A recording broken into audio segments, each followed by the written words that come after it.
Call the ZBA meeting to order. All rise for the pledge of allegiance.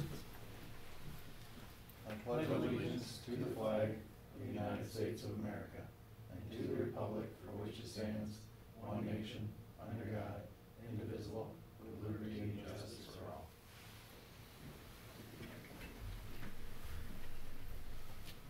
Okay, roll call.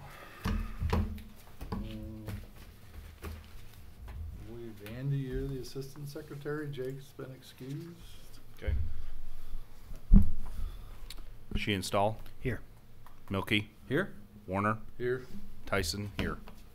Hunter is excused. Peterson.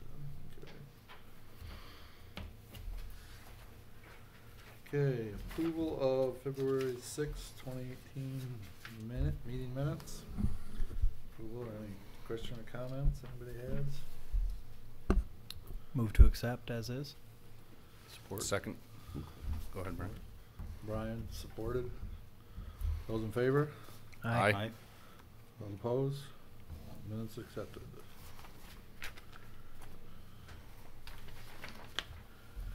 Correspondence, board reports. Any updates on the zoning ordinance? I did miss the last planning commission meeting. I didn't mean to, but I did. But we do have a meeting coming up on March 20th, right, Peter? March 20th with the consultant to go through some of the rewrite of the zoning ordinance. Other than that, I don't think I have anything.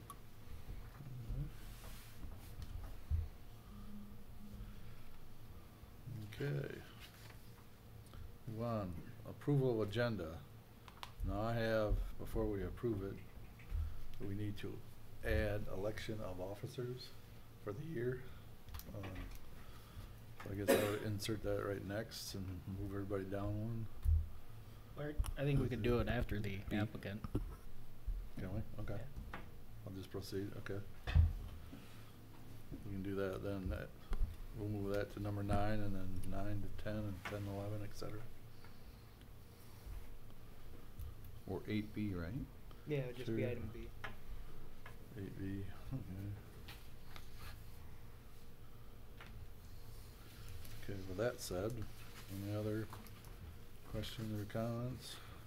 Move to approve the agenda as amended with elections as 8B. Support. Taylor, support. Those in favor? Aye. Those opposed? Amended agenda approved.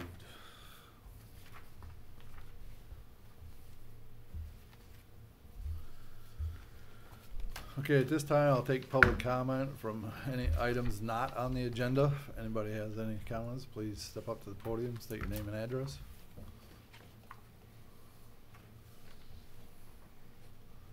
Hearing none, close the public comment. New business. Variance 2019-02. Care to read the variance request, Peter?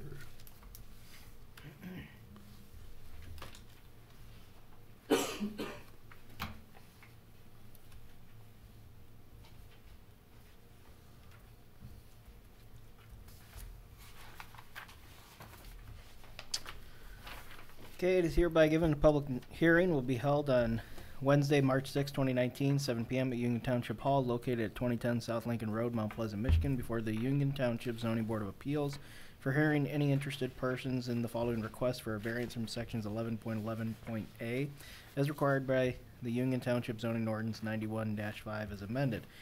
Requested by Bluegrass Retail Management LLC, a variance from section 11.11.a, 127.7 square feet for wall signage.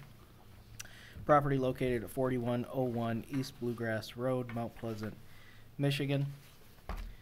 Just to give a brief overview, this is regarding wall signage for an Aspen Dental located 4101 East Bluegrass Road. There's currently a permit that has been approved for a freestanding sign. So this variance only deals with the wall signage. Looking to have 3 wall signs. they need more square footage than what is allowed for the total 3 wall signs, and that total is 128.7 square feet that they're looking for in additional to what would be permitted. Supplied in the packet, the application, you have my memo, recommendation, and you also have the applicant's data that they have provided and reasoning for why they feel that they should be granted this variance. Myself is here if anybody has any questions, and we also have the applicant here in the audience. So I think that gives enough information for any kind of public hearing if anyone is here to comment.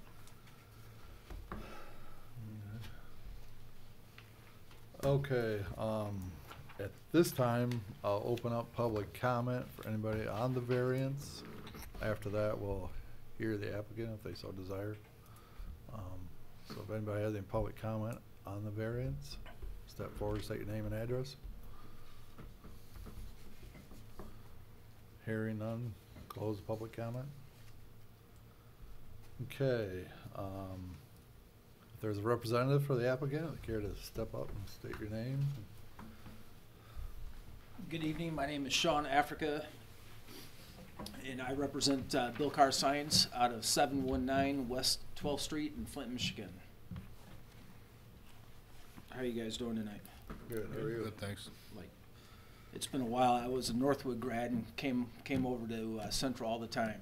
So if my wife saw what has been blowing up here in the last couple of years, she'd be wanting me to get home ASAP. So it's absolutely gorgeous. You guys have done a really good job. So essentially, you've received the packet from Chandler Signs, correct? Mhm.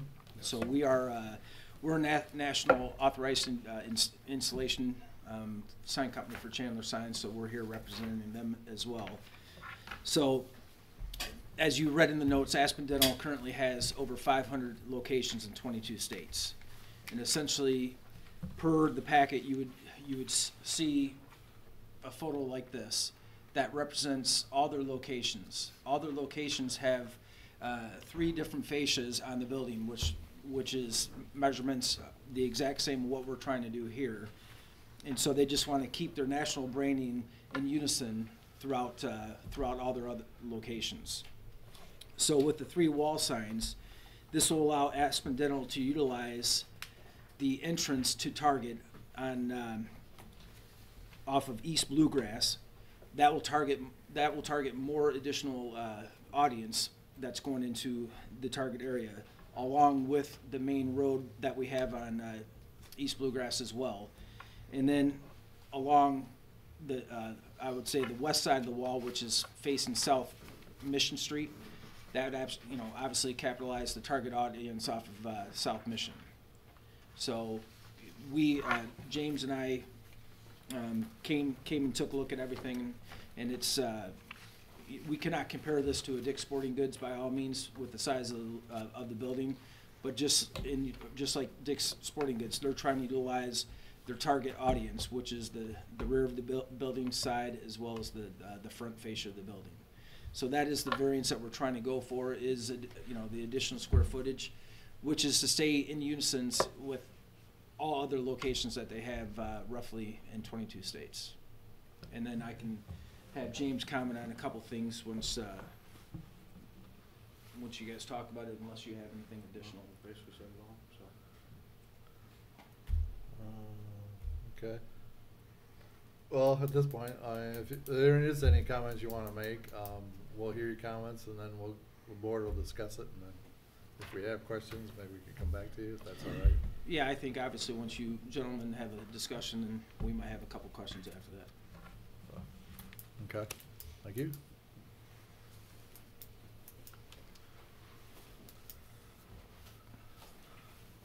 Okay, for the board, although, when you're ready, Peter, I had a question for you. Sure.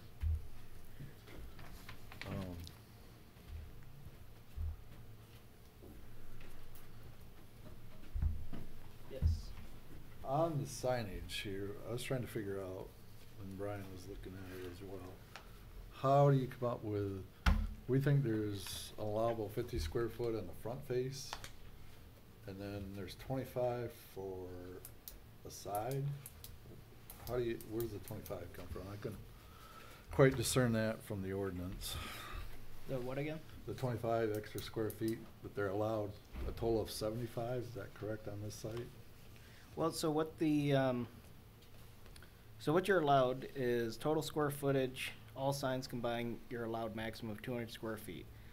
That allows you, if you have the 100 lineal feet, you can have 100 square feet for a freestanding sign, and then you can have 100 feet total in wall signage, whether you want to have two signs that are 50 feet or just have the one sign that is 100. And so that's how you get your 100 So you're square talking about the lot width or the building? Because it says in the ordinance, the greater of the width, length, or height of the address side, right? Which should be 50 feet? Well, it's the, what it is so for, and it's a different formula when we're talking about building wall signs and for freestanding signs. So for the wall signage is permitted at the rate of 1 square foot for each lineal foot of building width, length, or height, whichever is greater address side. And so when you're looking at their, the greatest that they actually have On the side views? is, Okay, So what is that? 50. The side view you're talking, or the The front? east and west sides are actually 80, but the address side is 50. 50. the address side is Right. 50. Right. And so that is what, the 50 is what you'd be stuck with actually when you're looking at the freestanding sign. Because freestanding sign, that's where it's, okay, single business freestanding, For the- 1 square foot for each linear foot of building frontage on address side, not to exceed 100 square feet. And so for wall signage, you could actually use up to the 80 square feet for wall sign. Now the, How come? Because it says whichever is greater on the address side. that's where the sign can go. The sign can't go anywhere outside of the address side. Thank you. That's what it's Oh, intended. that's what the difference is? Okay, Oh, so- Now you can have, if you have parking, G, item G, right? yep, there's an exception. You can put a sign on the non-address side, but you're still limited to fitting it in that total square foot. The 80. Yeah, the 80 which they'd have. Now what they've proposed is 3 signs at about 70 feet, 67.9. 69 point, and so when you add that up, because I think that's how we got the, I'm looking at the ordinance.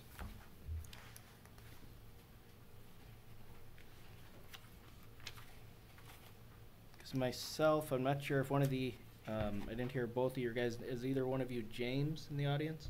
Okay, because I think I remember talking with James over the phone, and we were trying to get to how they even needed the 128. Well, if you took their 3 signs, add them, that they're requesting, add them together, subtract the 75, which I'm not sure where the 75 came from, you get their Yeah. 128.7. I can see where that number comes from, but I guess I wasn't sure where 75. Yeah, Well, I wasn't, well, 'cause- exactly, I wasn't sure either. I was gonna say, when you're So- reading the Chandler sign write-up, because that's where I got the confusion. Where is it? So they have the 67.9, and they say this package are requesting 128.7 over the current allowance. And then they had mentioned somewhere about 203.7, I believe. Yeah, I don't know if that was from a survey of other signs or what. 203 is the 69.7. Times 3. Okay.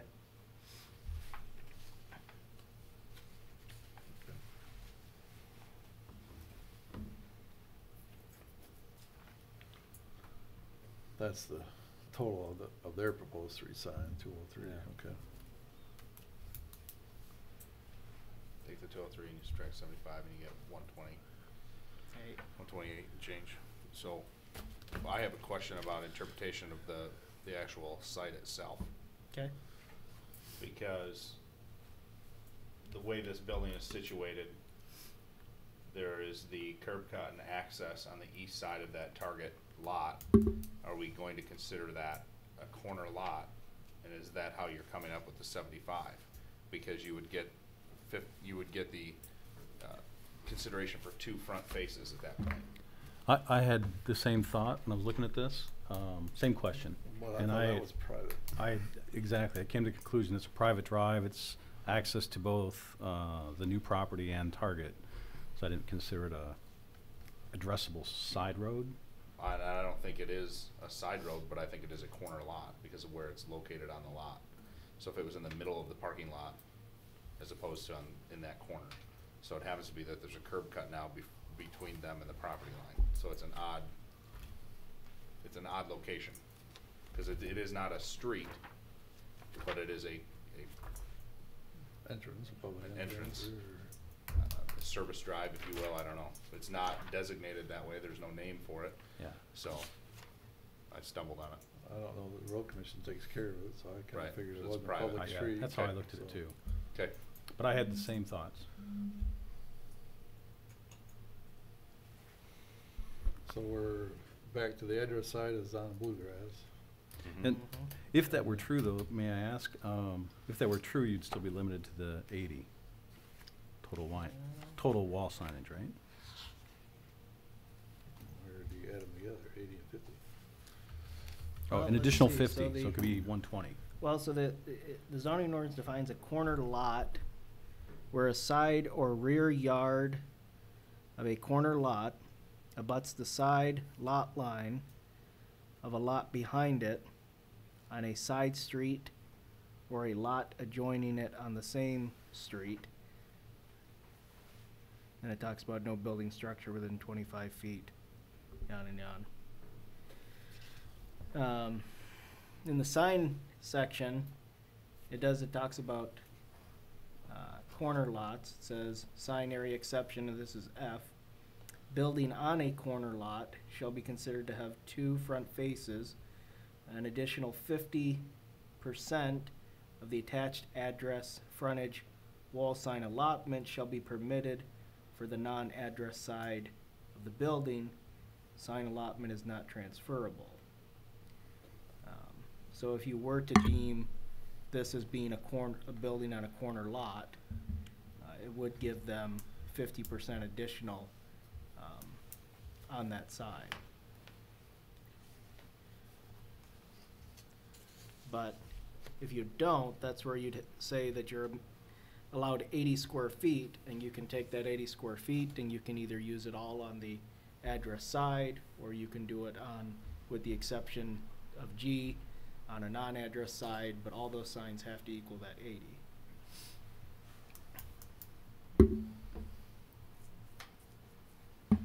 Well, I definitely asked myself the question about corner lot, but I can't convince Yeah, I myself think that that's it ruled is. out, yeah.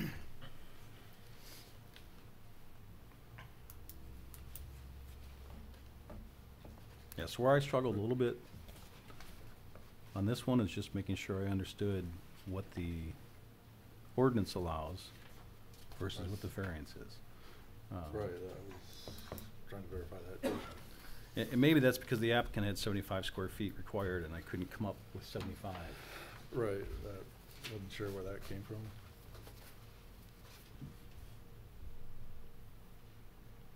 So we're in agreement on 80 is the maximum allotted wall signage. Right, And can be split by 2 because of the parking area, right? Be split on 2 sides. Yes, well, and they're looking to have a sign on each side. I understand, but Right. what our zoning allows. Yep. Yep. it only allows 2 sides, still only a total of, in this case, 80. Correct me if I'm wrong, but there won't be any other street side signage on this road because the signage is gonna be on South Mission, right? Beside, there isn't also a street sign on, Just the street sign on Bluegrass. No, No, they got wall signs right It's nowhere now. near Mission.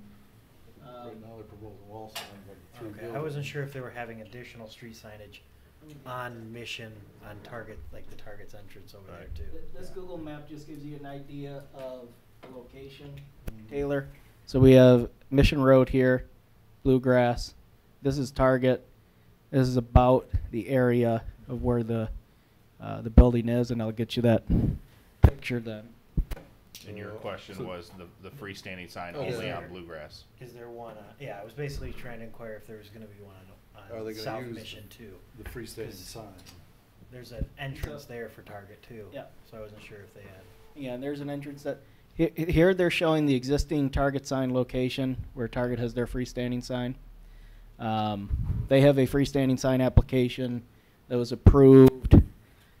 I did want to be able to show you the picture on the overhead. And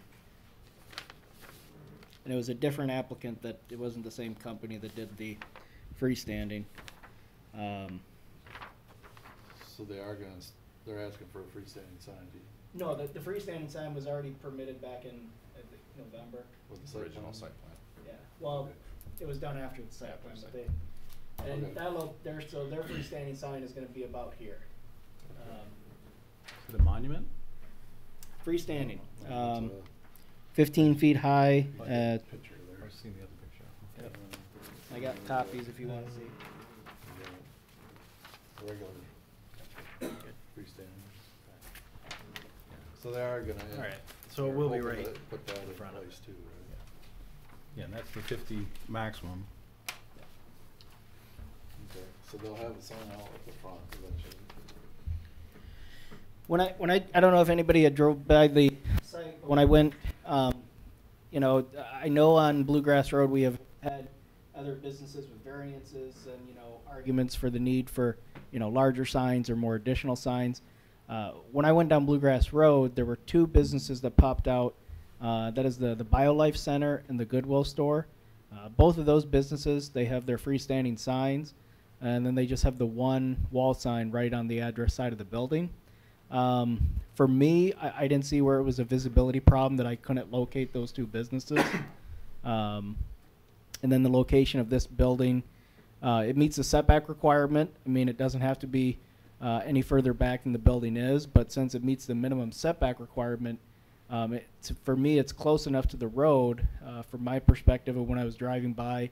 If I visualized the freestanding sign there, if you just had the one wall sign, or if you wanted to have two smaller additional signs on the side, for me, that's where it kind of came in with my recommendation, that I didn't see the need to, get much bigger than what's allowed. But You know, along those lines, I took a drive out there, and coming from the east on the northernmost lane, you have that row of trees there, and the road is pretty low, and so the building is not almost that visible until you get right up to it. Right, you got the apartment complex building out. Yep, Up up the front. end. So you don't really see that side, that east side of the building driving in that lane, so, I mean, I didn't feel the east sign was much of a advertisement or visuals, especially with the freestanding sign up front. You're gonna have a sign for the apartment complex.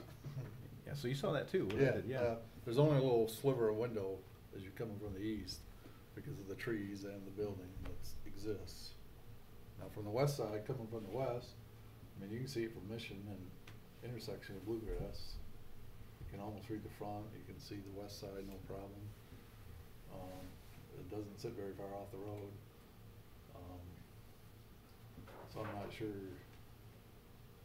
My thought was the same thing. From the east side, I don't know how big a sign you're gonna need, because you can't hardly see it till you're there.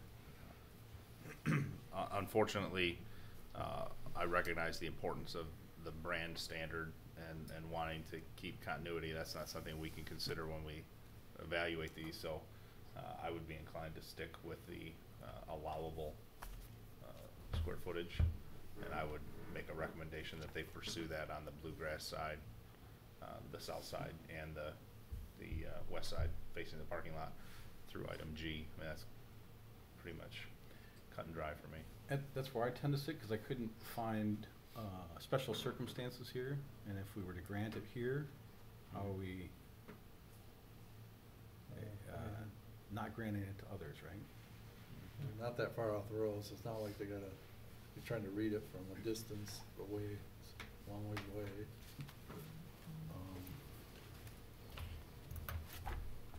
I agree. So we do have some criteria we should Five go through, right? sections, yeah, 5 sections on. And so the first criteria in section 5.8C1A states that's, well, first, a variance from the terms of this ordinance shall not be granted by the Board of Appeals unless and until that special conditions and circumstances exist that are peculiar to the land, structure, or building involved that are not applicable to other lands, structures, or buildings in the same zoning district. So is there anything special about the land, the building? This is zoned B4 and other B4 districts. The only consideration I had here was the fact that this building is an outlot, and we have other outlots in larger shopping centers. This is a smaller shopping center, being that Target is the only tenant in that center. But that's not, it's somewhat unique, but it's common to have an outlot like that, so I didn't see any special circumstances. I didn't either. Okay. Variance from the terms of this ordinance shall not be granted by the Board of Appeals unless and until that literal interpretation of the provisions of this ordinance would deprive the applicant of rights commonly enjoyed by other properties in the same zoning district, a B4 district, in the terms of this ordinance.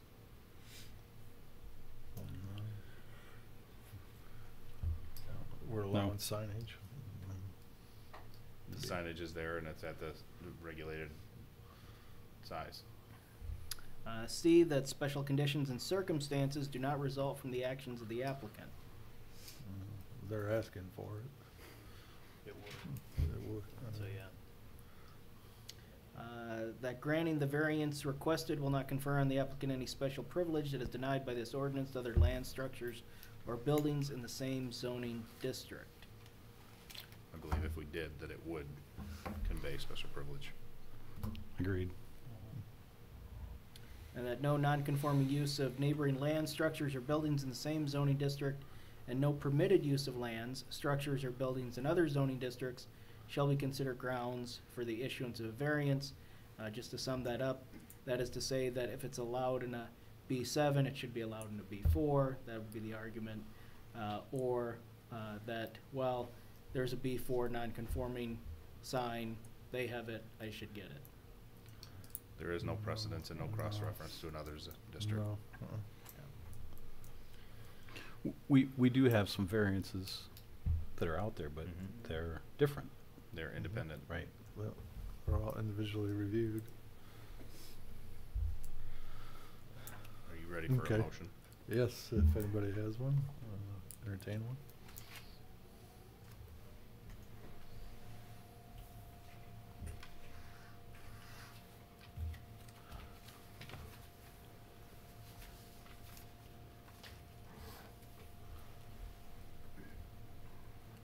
I would make a motion for denial of variance request 2019-02 for additional wall signage based on the criteria A through E in section C of the 5.8 Board of Appeals Powers and Duties section, outlining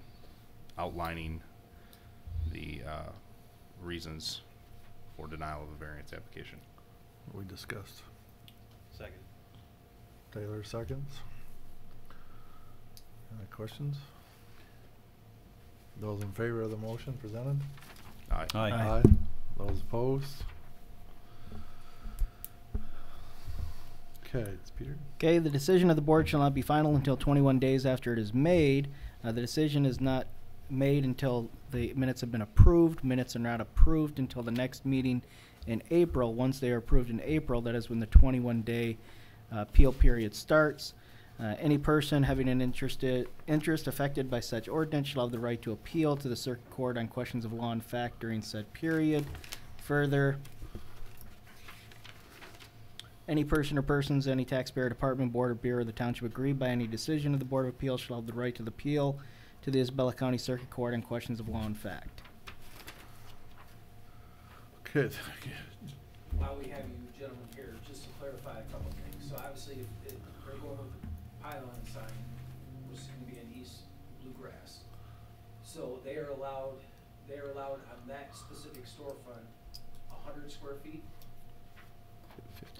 50 for 50. the, because it's the freestanding, and what you guys call pylon sign, and our ordinance used to call them pylon signs, we call them freestanding elevated. So the freestanding elevated sign, pylon sign, the formula for that is you take the width of the building frontage. Their building frontage is 50 feet, so they're limited to the 50. For wall signage, you take the, whichever is greater, the height, the width, or the length of the building.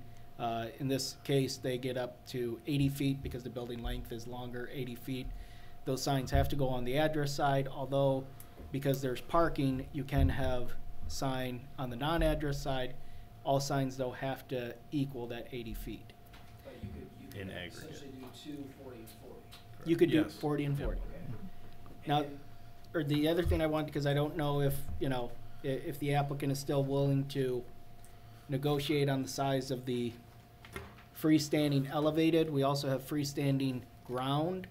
And with freestanding ground signs, there's another incentive to try to get an applicant to use, not use a freestanding elevated pylon sign. Monument. Basically, yeah, what typically is called a monument sign, and we call a freestanding ground. I'm not sure why we ever changed those terms, but there is, where a ground sign is installed in lieu of an elevated sign, the applicant shall be entitled to an additional 32 square feet of signage as follows. You can either have one additional wall sign up to 32 square feet. You may take the 32 square feet, distribute them on all permitted permanent wall signs, with neither sign exceeding 82, or just a total aggregate of permanent signs allowed may be increased to 232 square feet.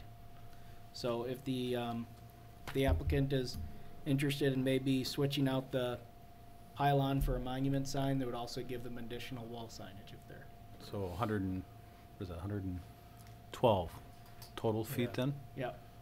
Plus 32. And obviously, it's very challenging for you to say yes or no on this right now, but if they were to keep the monument sign and utilize the wall sign on the address side, because that's obviously approved right now. Yep. Down the road, would you expect if Chandler Signs would be able to apply for a variance to get the second wall side done? If you're saying if the applicant goes ahead, they build the pylon sign freestanding as permitted, that they were permitted for, they go ahead and they put a wall sign on the address side, meeting that later on, can they apply for another variance for another sign? Correct. Yes, they can, and then, we'd go through the whole process again. Right. Yep. Okay. All right, signs are not fun sometimes. They're always a challenge for us. Trust me, it's every city and township is very difficult, so Yeah. appreciate it. Yep. Thank you. Thank you. Thanks.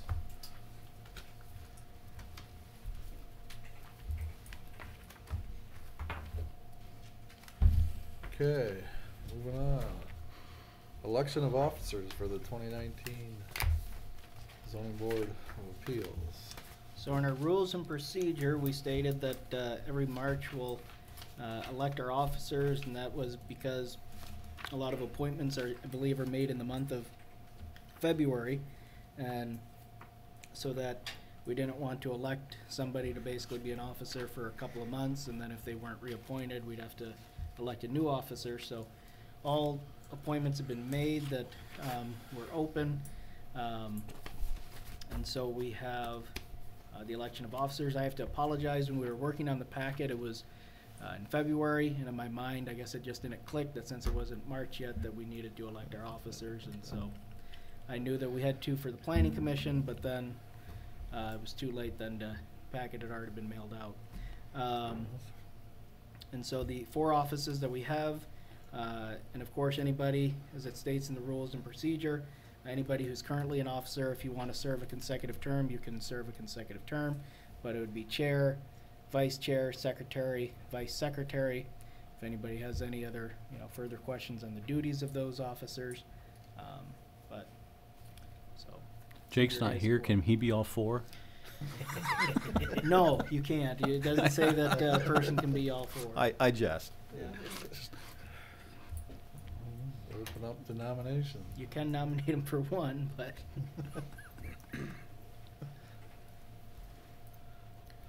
Does anybody have any objection to any of those particular? Just leave it as Duties. is. Well, I was going to say, if there's no objections, I would make a motion to keep everything as is currently listed. I second that. Everybody willing to Yeah, chair? I'll chair. Nobody- And you're usually here. I've only had to do it once, so. Yeah. Do we have to go through the nomination and acceptance of each one, or can we just accept? no, if you I guys think want to we just can do do- them all at once, you can. Okay. Okay. So I would make a motion to keep the Officers. officer positions as currently listed. So that would be Tim Warner, Chair, Brian Milky, Vice Chair, Jake Hunter, Secretary, and Andy Tyson, Vice Secretary. That's correct. Second. Now, we got support by Taylor. Okay. Those in favor of the presented motion? Aye. Those opposed? Hearing none? Newly elected officers, welcome. That's about as easy as you can make it. Other business.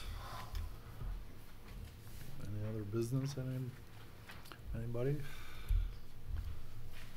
Hearing none? This time I'll open up to public comment on any item. If anybody cares to comment, step forward, state your name and address. Hearing none, close extended public comment. Any final board comments? Hearing none, close. That's unusual, huh? Yeah, adjourned at 7:38. Thank everybody.